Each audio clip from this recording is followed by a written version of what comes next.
Silver spoon சேனலுக்காக muscoth halwa செய்ய போகிறேன். நான் இப்போ தேங்காய் பால் எடுக்கிறதுக்கு ஒரு தேங்காய் எடுத்து பால் எடுக்கணும்.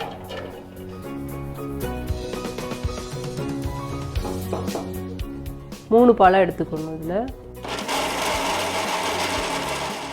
இப்போ ஃபஸ்ட்டு பால் எடுக்க போகிறோம்.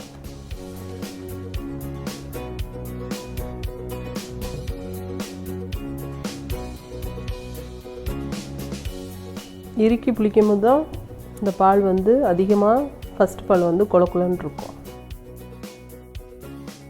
நம்ம சாப்பிட்றதுக்கு முதவே இதில் சத்தை காமிக்கணும், நம்ம உடம்புல உள்ள சக்தியை. அப்புறமா சக்தி போன பிறகு இந்த அல்வாவை சாப்பிட்டா பழையபடி அதோட எனர்ஜி பழையபடி நம்மளுக்கு கிடைக்கும். ரெண்டாவது பாலுக்காக நம்ம தண்ணி ஊற்றுறோம். இது ரெண்டாவது பாலுக்காக இப்போ நான் எடுக்க போகிறேன்.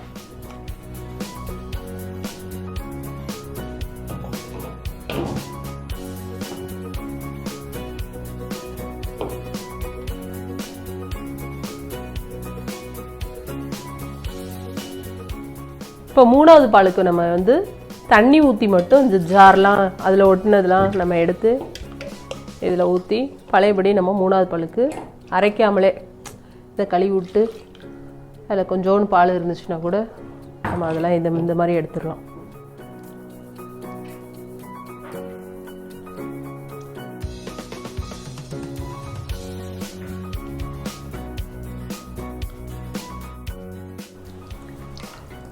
பார்த்தீங்களா, மூணாவது பால் வந்து அவ்வளோ திக்கு இருக்கிறது.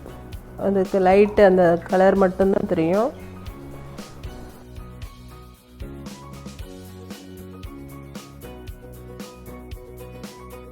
இப்போ நம்ம கோதுமையும் அரிசி ஏலக்காய் அரைக்க போகிறோம். ஃபஸ்ட்டு நம்ம கோதுமை அரைச்சிக்கணும். இப்போ ரெண்டாவது பால் ஊற்றி தான் நம்ம அரைக்கணும். ரவை போல் உடைச்சாச்சு கோதுமையை. இப்போ அரிசியும் சேர்த்து போடுறோம். அதோட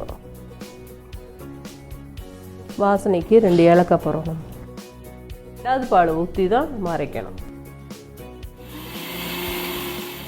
நான் அரைச்சது கோதுமை, அரிசி, ஏலக்காய். அதோட பதம் வந்து இட்லி மாவு பதத்தில் இருக்கணும். அப்படி இருக்கும்போது நம்ம வந்து அல்வா கிண்டும் போது நம்ம அந்த அல்வாவை சாப்பிடும்போது கொஞ்சம் கொரகொரப்பாக நம்ம வாயிலையும் தட்டுப்படும். இந்த கொரகொரப்பாக இருக்கிறனால அதை சாப்பிட்றதுக்கு டேஸ்ட்டாகவும் இருக்கும். வெள்ளத்தில் உள்ள மண்ணெல்லாம் போகணுண்டா நுனிக்குன வெள்ளத்தை எடுத்து ஒரு பவுலில் போட்டு மூணாவது பாலை கொஞ்சமாக அது நனைகிற அளவுக்கு ஊற்றினா போதும். இப்போ ஒரு ஸ்பூனால் நம்ம கிண்ட அடியில் மண்ணும் உறைஞ்சிரும், வெள்ளமும் சீக்கிரத்துலேயே நம்மளுக்கு கரைஞ்சிரும். இப்போ கோதுமையும் பச்சரிசி ஏலக்காய் அரைச்சதை ஃபஸ்ட் பாலில் நம்ம ஊற்றுறோம். இந்த பாதமாக இதில் போட்டாச்சு. பழையபடியும் 1-2 அரைச்சிட்டு வந்து இப்போ வந்து பாதாம் அரைச்சிட்டு அது கொஞ்சம் குறப்பாக அரைச்சிட்டு ரெண்டாவது பால் மிச்சம் இருக்குல்ல அதில் போட்டு நம்ம கலக்கிக்கிடணும். ஏண்டா இப்படி கெட்டியாக தரலாக உள்ள அல்வாவில் இருக்கக்கூடாது. அடுப்பை பற்ற வச்சிடும். இதில் வந்து ஃபஸ்ட் பாலில் வந்து கோதுமை, அரிசி, ஏலக்காய் இதை கலந்ததை இப்போ நம்ம ஊற்றுறோம்.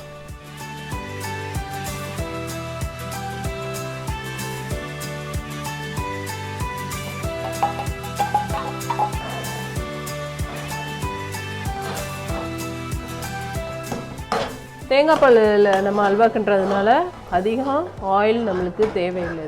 இப்போ பாதாம் கரைச்சதை நம்ம வந்து ஊற்றுறோம்.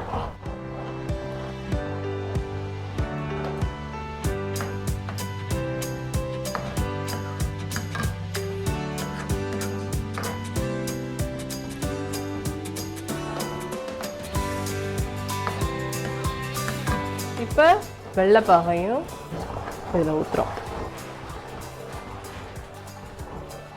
கைவிடாமல் கிண்டிக்கிட்டே இருக்கணும். சர்க்கரையோ வெல்லமோ நம்ம வந்து எந்த ஒரு சூடான பொருளையும் போடும்போது அதுவாகவே இலகி நம்மளுக்கு தண்ணி விடும்.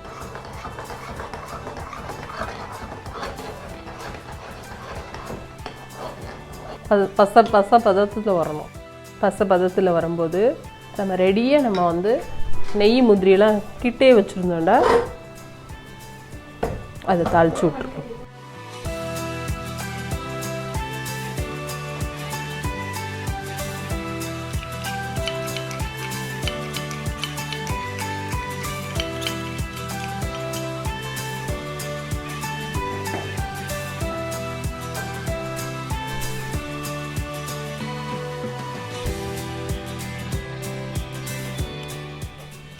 லைட்டாக சூடாக இருக்கும்போதே நம்ம இறக்கிடணும்.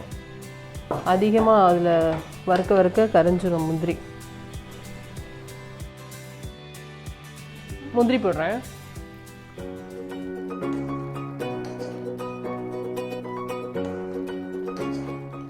கொஞ்சம் நம்மளுக்கு வெல்லம் பத்தலாட்டி பழையபடி நம்ம கரைச்சி ஊற்றிக்கலாம். இது வந்து ப்ரெட்டில் நம்ம ஸ்லைஸில் அப்படி தடவி ஜாமுக்கு பதிலாக இதை வந்து சாப்பிட்டுக்கலாம். சப்பாத்திக்கு நம்ம தொட்டு சாப்பிடலாம்.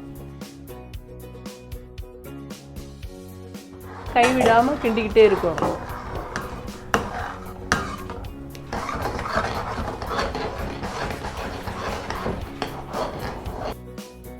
நம்ம வந்து அடியிலே ஒட்டவே இல்லை. நம்ம கிண்டினது எந்த பகுதியிலுமே ஒட்டாத அளவுக்கு நம்ம செஞ்சோம். அடி பிடிக்காத ஒரு பதார்த்தமாக நம்ம செஞ்சு எடுத்துக்கோம்.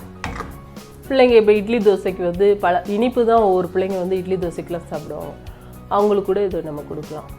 ஏன்னா இது ஃபுல் அண்ட் ஃபுல்லாக வந்து உங்களுக்கு தேங்காய் பாலில் வெல்லம் சத்தான பொருட்கள் தான் இருக்குது, பாதாம்லாம். அப்போ இது தொட்டு சாப்பிடும்போது அவங்களுக்கு நல்ல ஒரு எனர்ஜி கிடைக்கும். மஸ்கோத் அல்வா ரெடி.